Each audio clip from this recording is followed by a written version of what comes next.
Living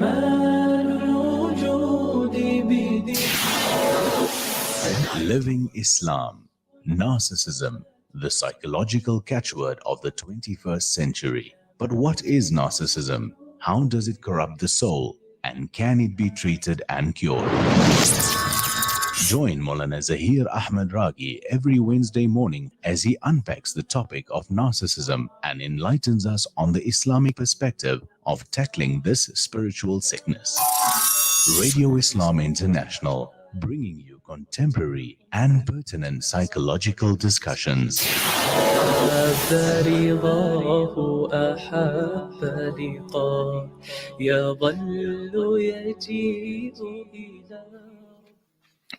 Assalamu alaikum wa rahmatullahi wa barakatuh. Welcome to Radio Islam International. My name is Muhammad Bam, and I'll be your host until 10 o'clock, inshallah. In studio, we have Zahier Ahmed Raggie. Assalamu alaikum wa rahmatullahi wa barakatuh. Wa alaikum assalam wa rahmatullahi wa barakatuh. To the listeners of Radio Islam, our listeners on Radio Al Ansar, and we also take this opportunity of greeting all those that have joined on the Ummahat Instagram page. Assalamu alaikum wa rahmatullah. Well, we were discussing the topic You Are Loved, and now going into our fourth episode. I think in our last episode, we discussed the topics of gaslighting.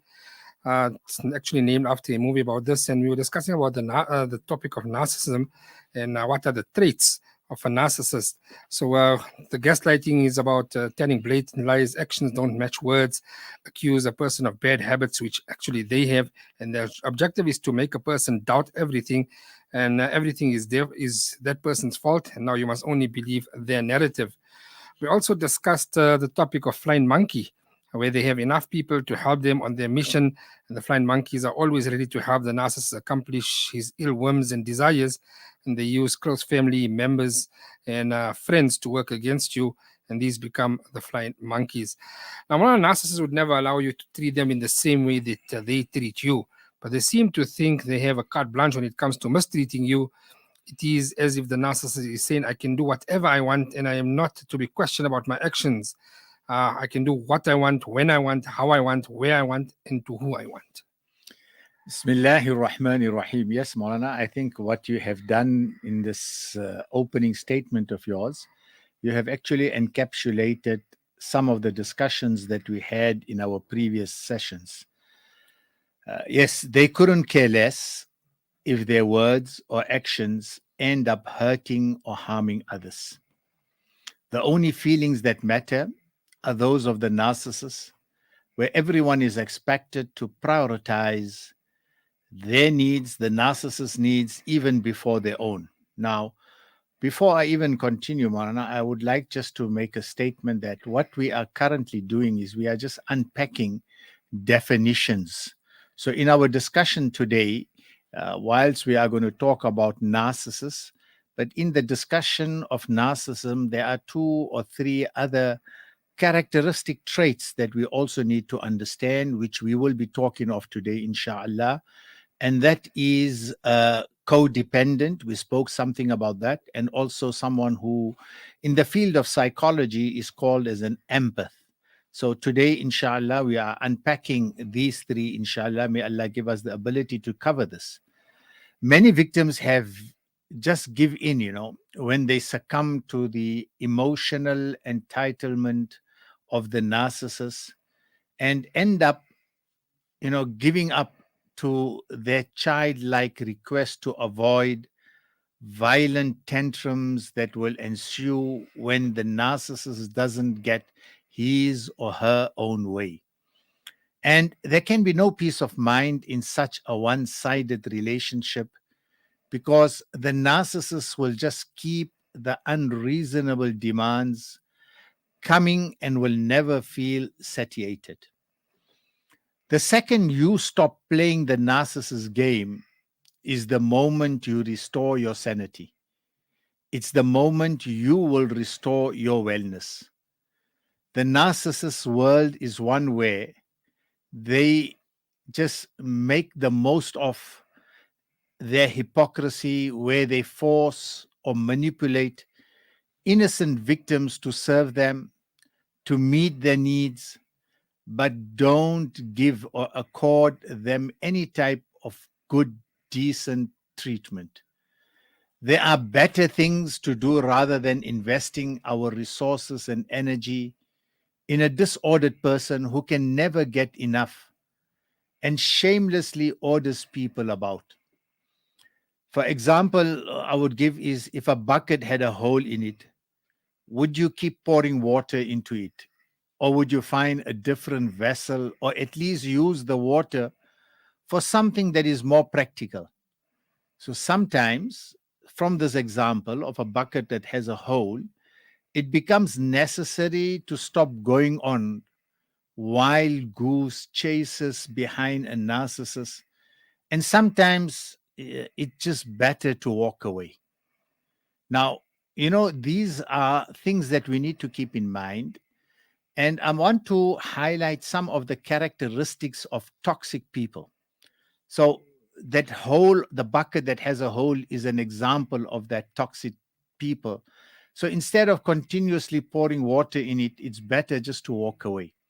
So, characteristics of toxic people, and we should be aware of it, we should be informed of it, so that when we are faced with some such people, we are able to prevent abuse upon ourselves. So, toxic people are those who can never be pleased. Their goalposts keep shifting. They believe that they are infallible. There can be no mistakes with them. Thus, they can never be wrong. They must be in the spotlight all the times. They show no interest in you, and they are enmeshed. They are in a difficult situation with you when they fabricate events, they rewrite history, and we spoke some of this in our past discussion. They deny your reality, invalidate your emotions. They get angry with you for no reason or minor mistakes. They escalate conflicts and are opposed to just peace.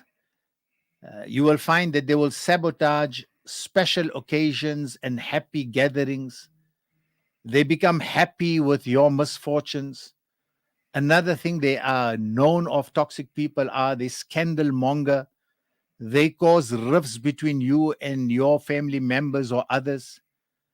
An inflexible mentality, a one-track mind, short-tempered, impatient.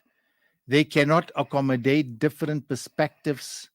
They are self-absorbed. They play the victim. And many a times you will find that they will even feign illness. Yes, they will feign illness, nitpicking, and pedantic fault finding. They use your past as a weapon against you, instilling shame within you, leaving you feeling worthless, leaving you feeling damaged, destroyed. They show no respect for boundaries. They actually have just zilch empathy. They see your feelings as unimportant. They enjoy inflicting pain on you. They like watching you suffer.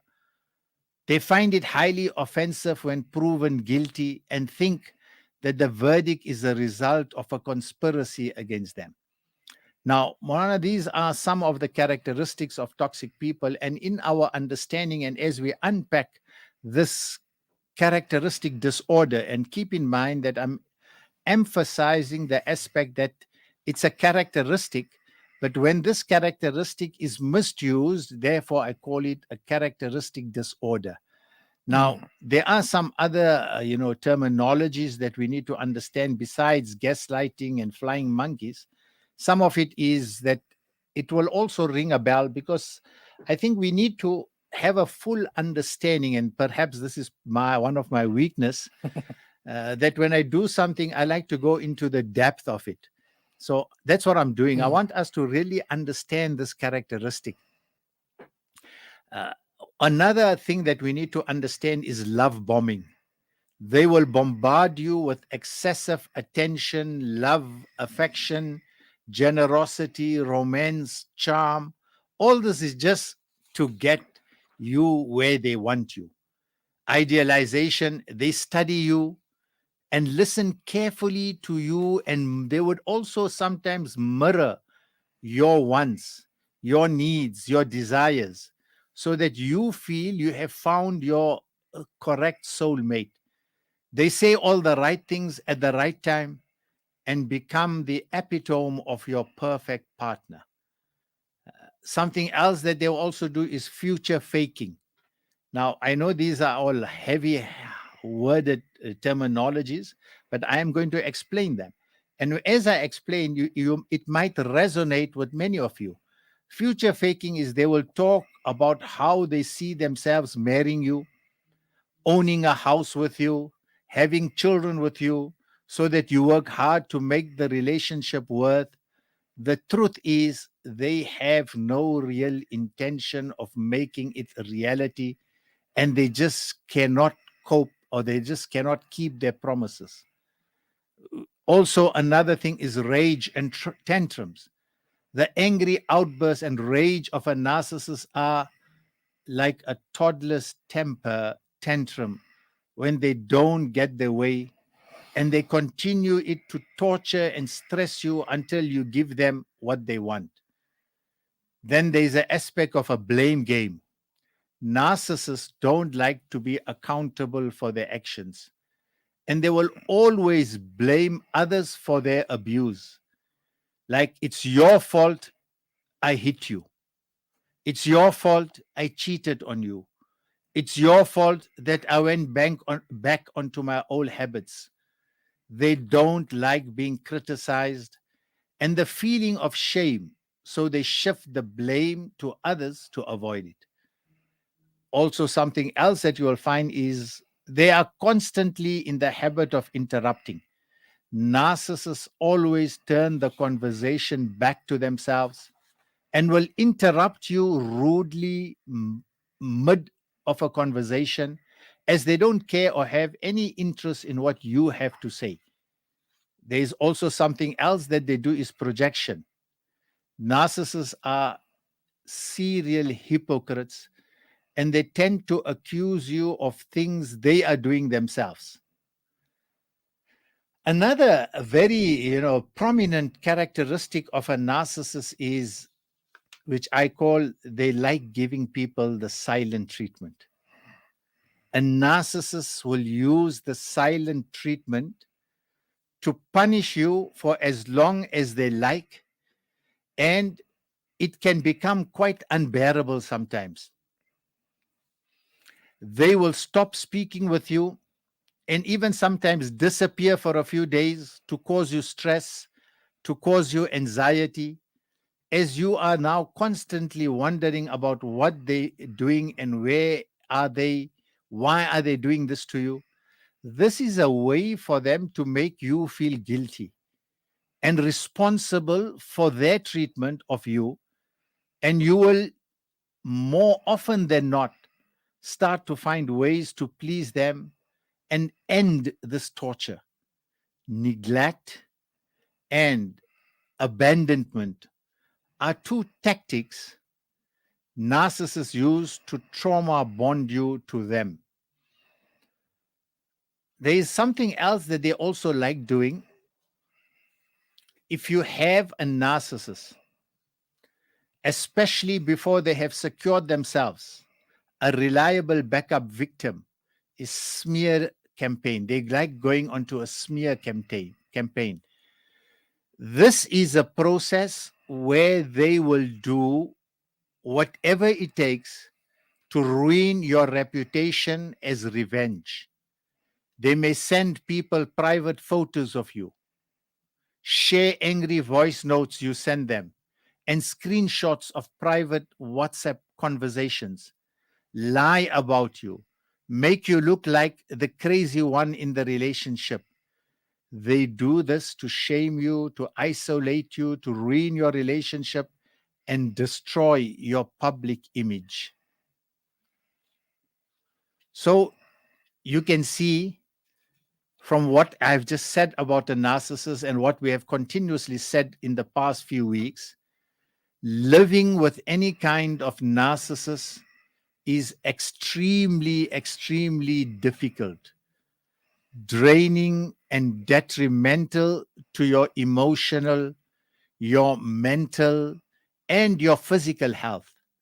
And they never acknowledge their negative behavior, and they become aggressive and hurt you if you suggest anything otherwise.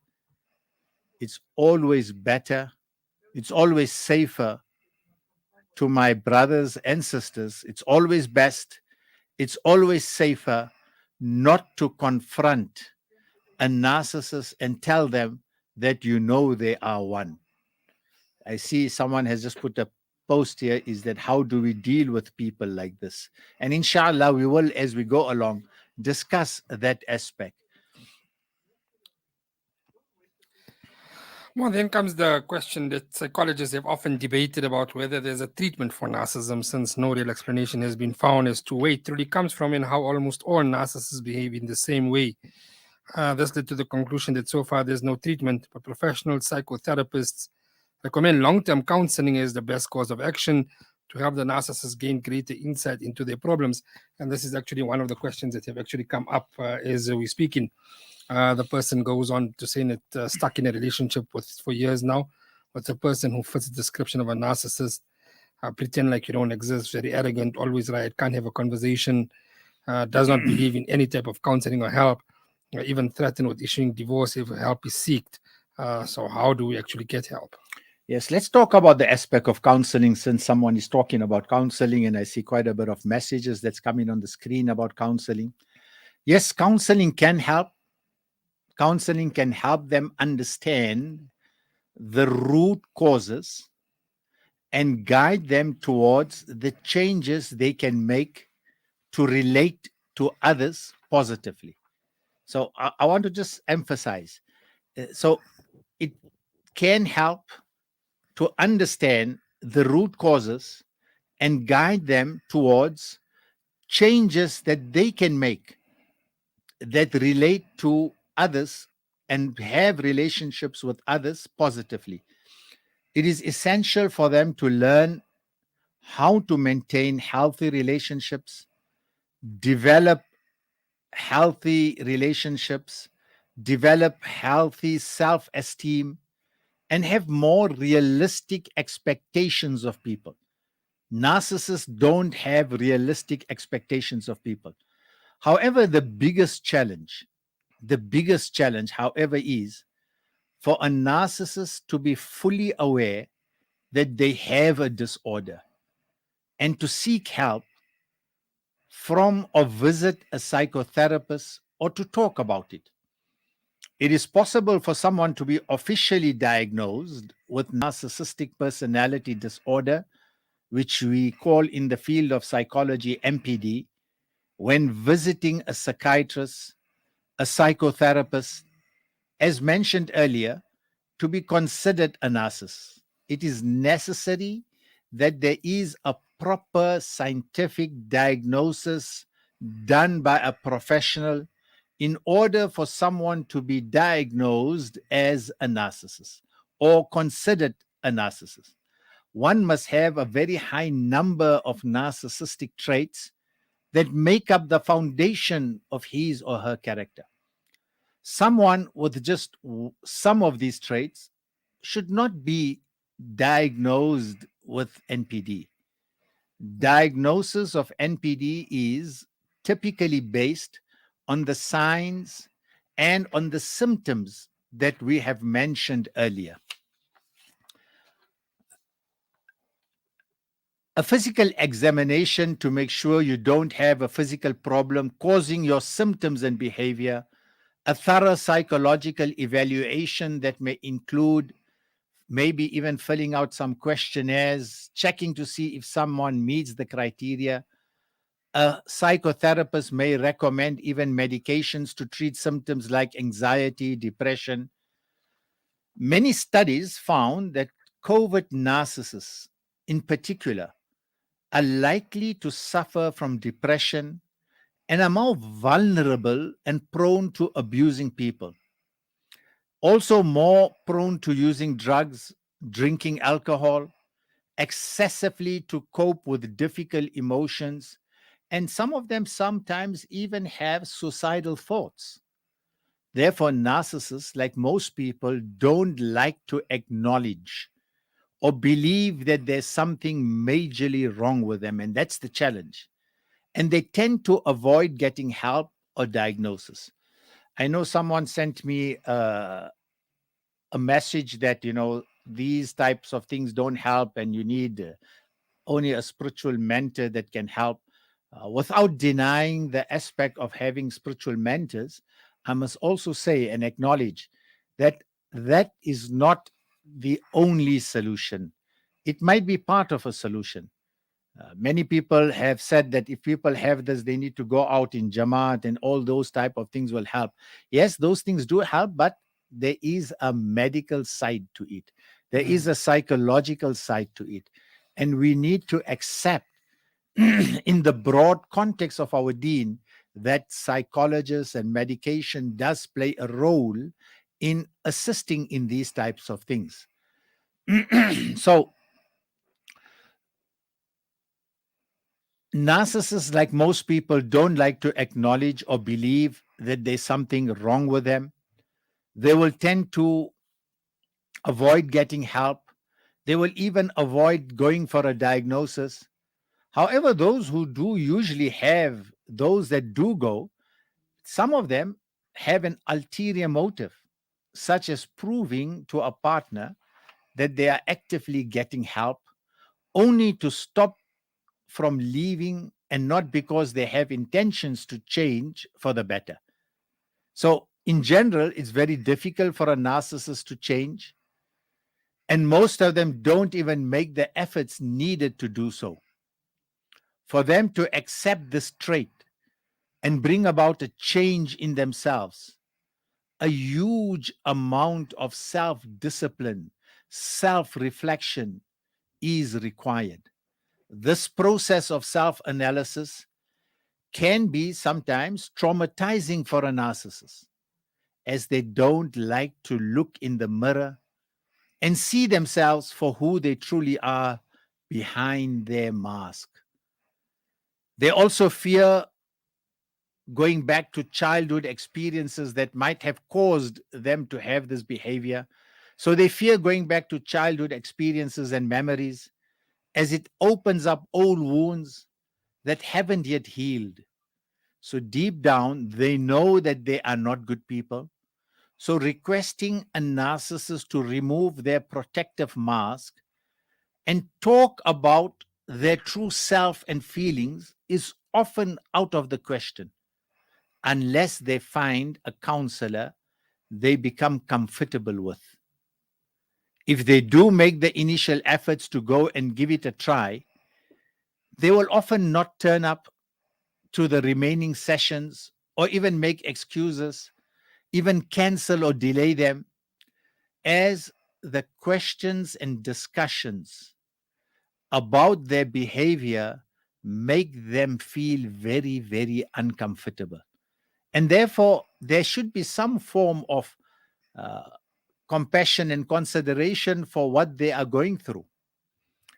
Another point to mention here, and this is something that I want to talk about, because in the world that we're living, many of us are people that watch many movies, we watch our television series.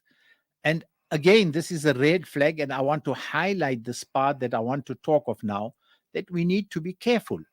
Another important point to mention here is how many movies, Hollywood, not Netflix, Bollywood, in particular, these three are romanticizing narcissistic men more and more through the entertainment industry by portraying narcissistic men as masculine, sexy, strong. They are turning it from a problematic and dangerous disorder to something women should find desirable. And I can give you some examples, and it's not that I've seen these movies, but I've read about it. And so some of these examples are The American Psycho, Catch Me If You Can, The Wolf of Wall Street, The Other Woman, 50 Shades of Grey, The Perfect Guy. These are examples of movies that stars a glamorous, strong, appealing, modern day female narcissist is The Devil Wears Prada. So these are examples of narcissistic women, can also be found in Disney movies such as The Little Mermaid, The Evil Queen, 101 Dalmatians. Here, all these characters appear to be stronger, better looking, more confident, and even better dressed than their gentle, kind opponents, which appeals more to children who wish to improve their self esteem. It is for this reason, among others, that the cycle of normalizing narcissistic behavior in men continues through their daughters and granddaughters.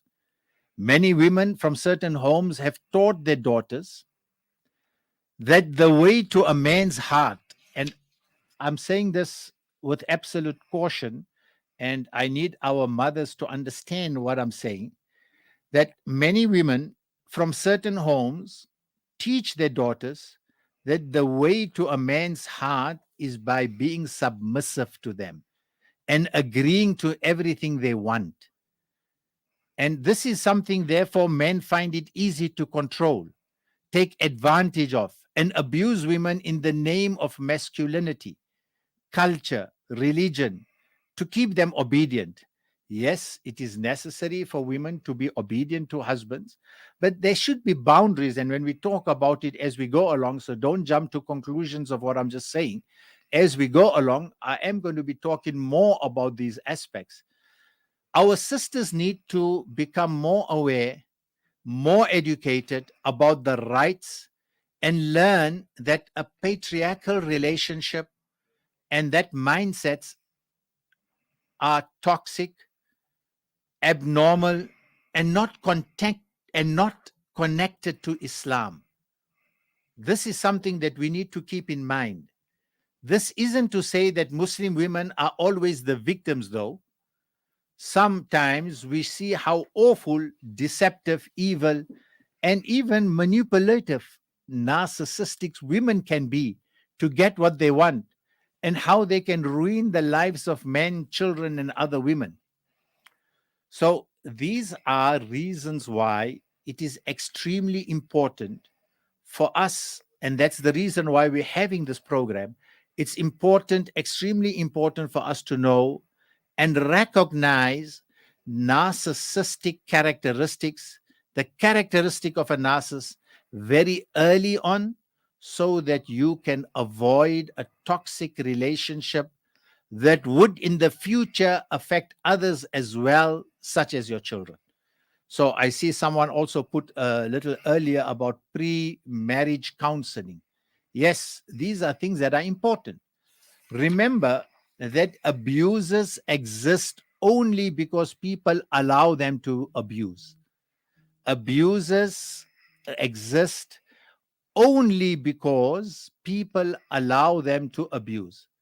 Therefore, instead of requesting or trying to make the change in the narcissist, which is not in our power, the best thing we can do for them is to change ourselves by avoiding them and also not tolerating their behavior.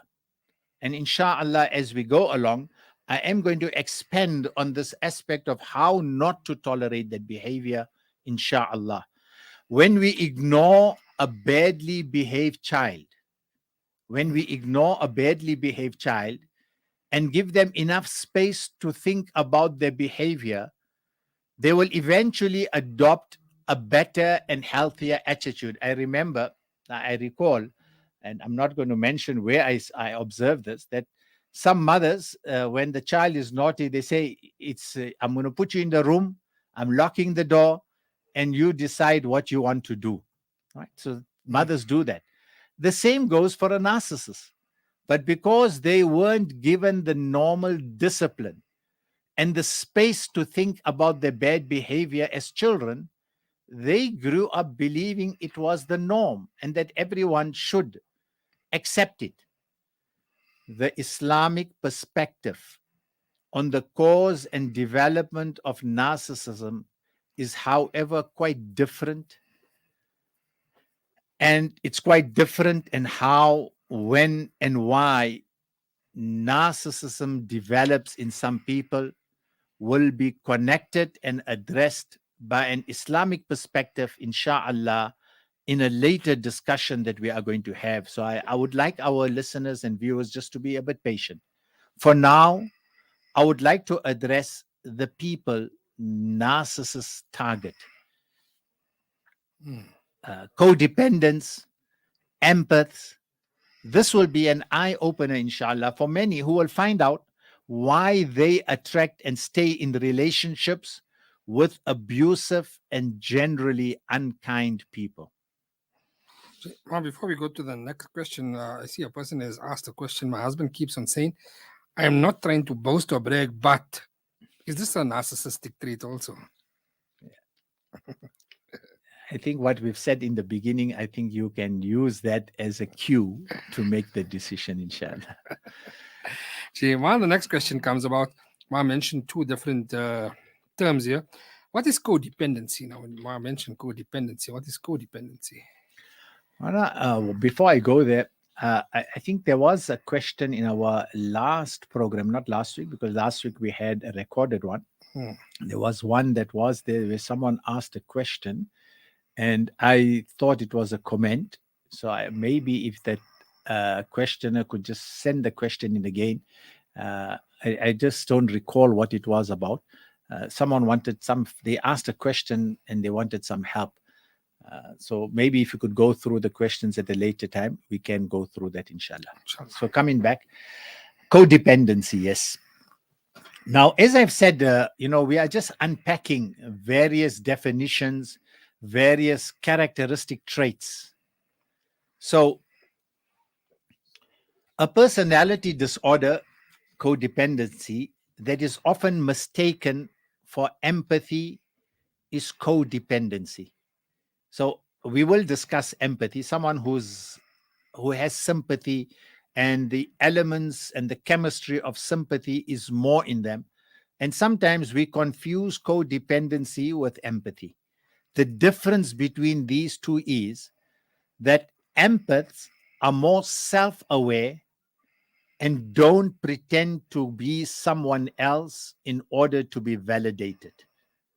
Whilst a codependent has very low self-esteem and they live in an artificial state of mind most of the time. So there is a difference between a person who is a codependent and a person who is an empath. And inshallah, we will talk about both. So a codependent has very low self-esteem. They live in a state of mind that is not real most of the time. They believe that if people knew who they really were, no one would want them or want to spend time with them. Codependents excessively rely on other people for affection.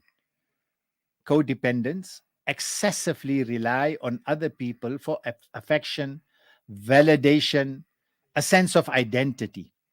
Now, this term is less to do with an individual and more descriptive of them in a relationship. So if I say that it's not to do about me in my individual capacity, but it's more in a relationship with someone else, in which they're selfless, virtuous, faithful, and they will do whatever it takes to gain approval from others, even if it costs them their dignity, their peace, their comfort, their self-respect.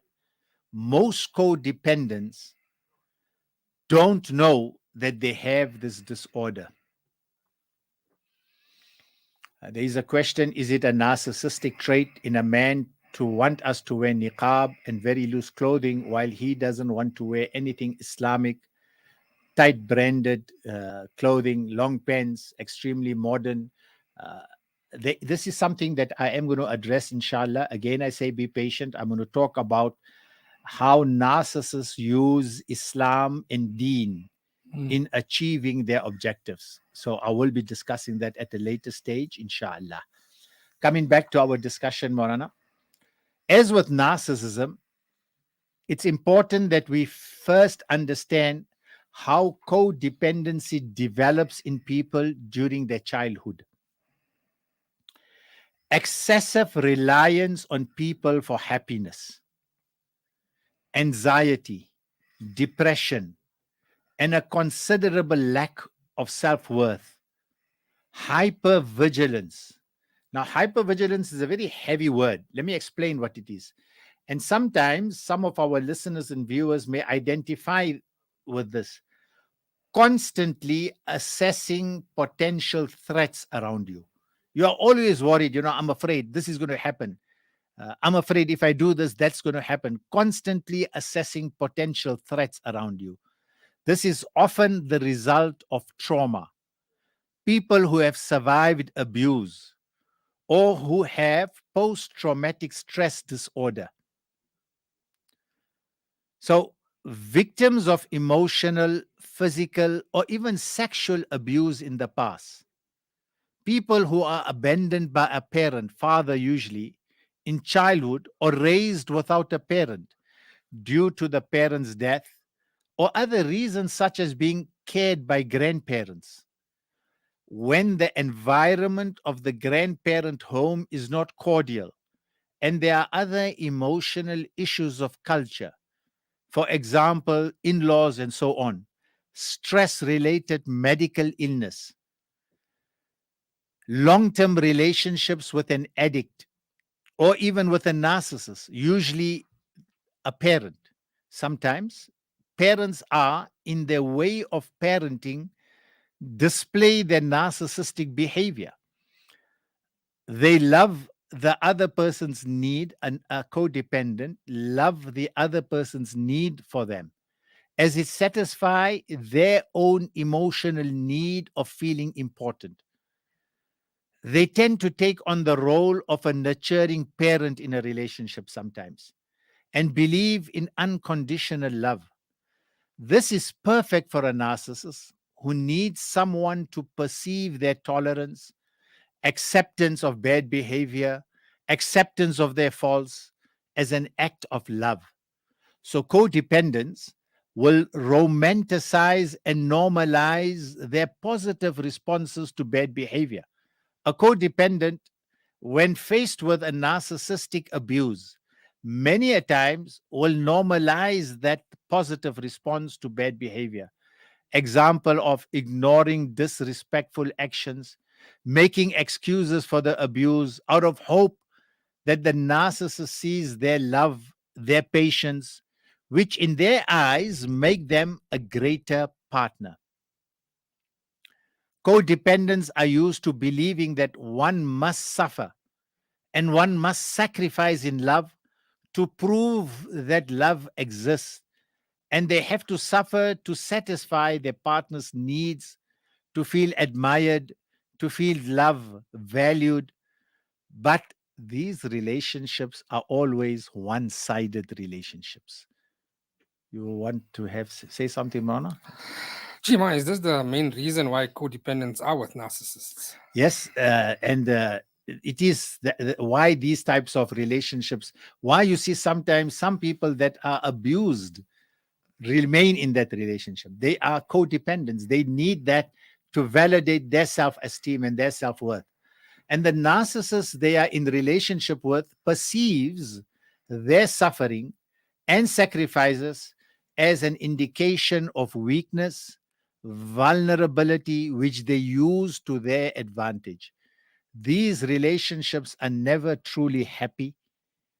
They're never stable. They are never healthy, as both parties lack communication skills.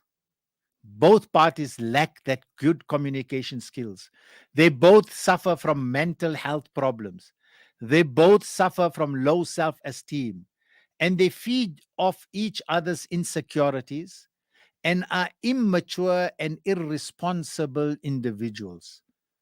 Now, despite the fact that they have different motives and agendas, both narcissists and codependents have a victim mentality, and they are in denial of their reality. You will find many of them are in denial of their reality. They are manipulative, they are controlling, they are paranoid, and have an overwhelming desire for social acceptance. Both have this overwhelming desire to be accepted. They also have a need to always know exactly, and maybe this may resonate with some codependents.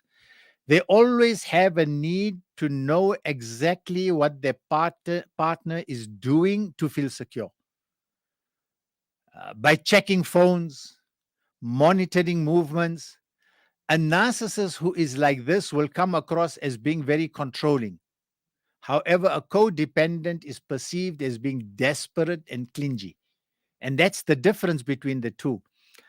Because they tend to overthink, overanalyze everything. A codependent overanalyzes things, they overthink, and such as text. If they receive a text, they will overanalyze the text. They will overanalyze and overthink conversations. They will overanalyze and think about partners' behaviors. They quickly jump to conclusions. They get worried when they don't get a text back and panic if their partner wants some space away from them. Narcissists, you ask that, Maulana, narcissists love to exploit this weakness to keep the codependent fearful and anxiously seeking their approval. And codependents believe that with their efforts, they will be able to fix and change broken people. However, I must say, it's very, very difficult to change the behavior and the mindset of narcissists and spiritually broken people.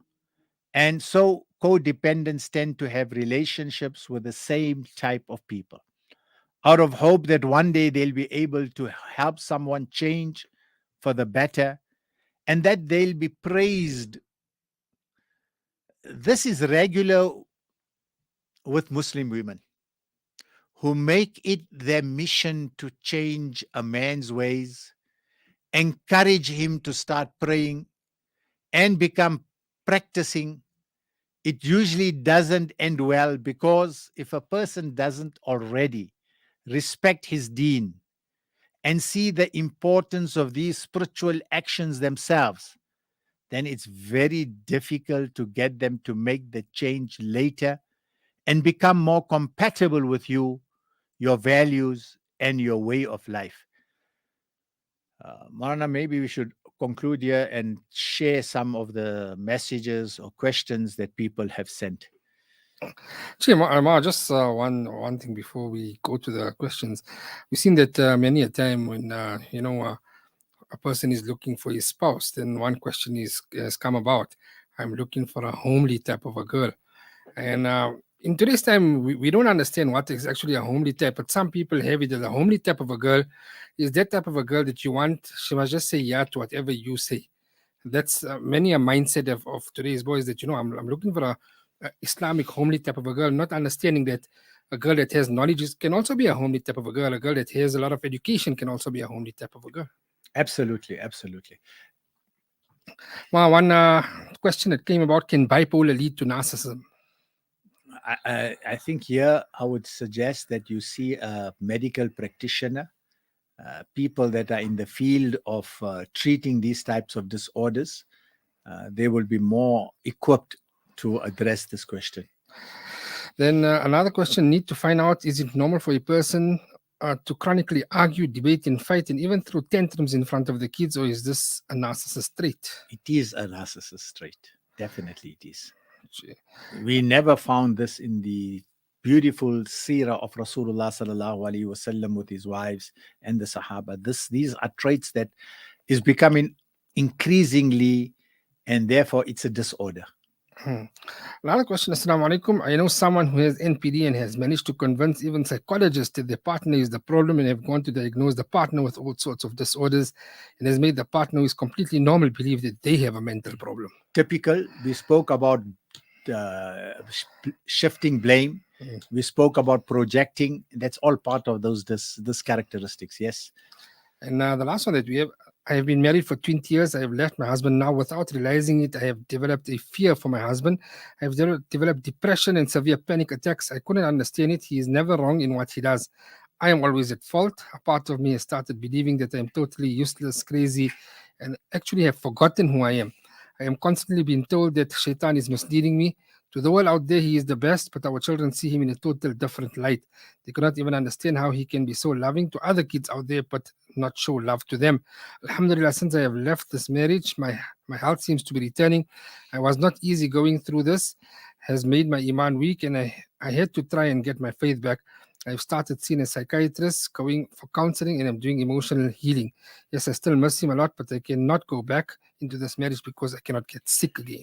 Yes, Maulana, this is something that's very apparent, unfortunately, and therefore we spoke about some of the aspects that there's no need for anyone to remain in an abusive relationship. There's absolutely no need, and there's no such thing as make sabr. We have misunderstood and misrepresented the concept of sabr in Islam.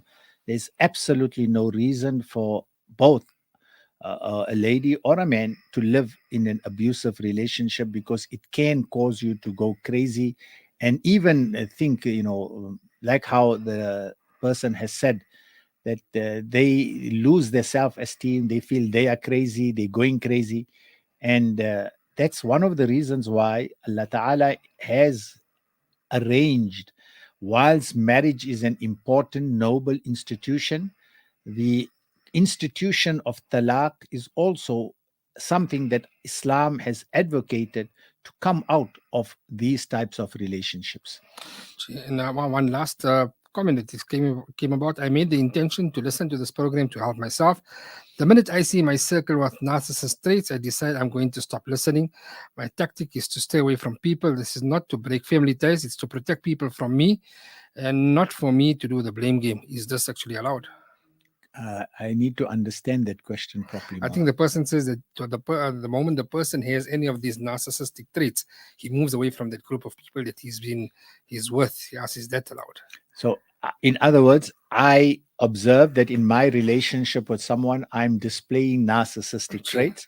So I move away from that. That's a good thing, because you are preventing yourself for causing harm and abuse to someone else. But at the same time, if you have acknowledge this, I think it's a good thing. You need to also use some forms of treatment so that you remedy this within you. And alhamdulillah, the conscience of it is in itself the first step of remedy. Well, I think we can stop there for today. Inshallah, we'll continue with Mahdi mentioned another term, empathy, and inshallah, we'll start with that from next week. Inshallah. Rana, if you there was few things I wanted to talk about, but I think it's fine if we done with today. It's fine. Let's leave it there, and we'll continue next week, inshallah. Inshallah. Assalamu alaikum wa rahmatullahi wa barakatuh. I know you want to go to the market, and your marketing team will be very upset with us if we don't allow them to get some funding for Radio Islam. Assalamu alaikum wa rahmatullah.